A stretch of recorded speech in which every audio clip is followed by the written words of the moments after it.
আসসালামু আলাইকুম গাইস, শিক্ষানভা এই চ্যানেলে সবাইকে আবারও স্বাগতম। আজকে আমরা মাধ্যমিকে 2026-এ যারা পরীক্ষা দিতে চলেছ ইতিহাস, জানুয়ারি মাসে পরীক্ষা তাদের, কিন্তু মনে রাখবে আজকে আমরা ইতিহাসের 8 মার্কের সাজেশন রেখেছি। সম্পূর্ণ ভিডিওটি দেখবে, কেননা আপনার কাজে আসবে। একটুকু স্ক্রিপ্ট করবে, স্ক্রিপ্ট করলে ভিডিওটি বুঝতে পারবে না। তো চলো বন্ধুরা, দেরি না করে শুরু করা যাক। Let's start. প্রথম প্রশ্ন আমাদের 8 মার্কের, শুধুমাত্র আমরা 6টি প্রশ্ন রেখেছি। তার মধ্যে প্রথম প্রশ্ন যেটি রয়েছে সেটি হচ্ছে, পাশ্চাত্য ও সমাজ সংস্কারে রাজা রামমোহন রায়ের ভূমিকা লেখো। এই প্রশ্নটির ক্ষেত্রে আমরা আরেকটি প্রশ্ন রাখছি, রবীন্দ্রনাথ ঠাকুরের শিক্ষা চিন্তা ও শান্তিনিকেতন ভাবনার সংক্ষিপ্ত পরিচয় দাও। আমরা 3 নম্বর প্রশ্ন রেখেছি, ফরাজি আন্দোলনের পটভূমি ও গুরুত্ব আলোচনা করো। 4 নম্বর প্রশ্ন আমাদের আজকের এই সাজেশনগুলি খুবই ইম্পর্টেন্ট।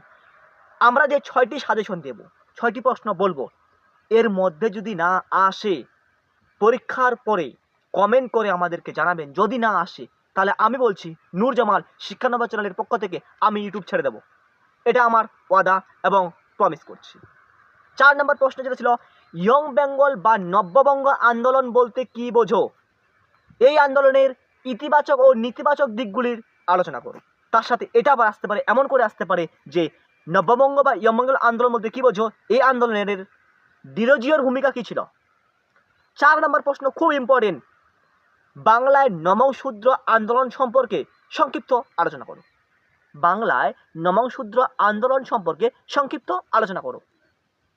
6 নম্বর লাস্ট প্রশ্ন, লাস্ট সাজেশন আমাদের আজকের যে প্রশ্নটি ছিল, খুব ইম্পর্টেন্ট প্রশ্ন, যে প্রশ্নটি এবার আসতে চলেছে, এমনকি দলিত অধিকার বিষয়ে গান্ধী ও আম্বেদকরের বিতর্ক আলোচনা করো।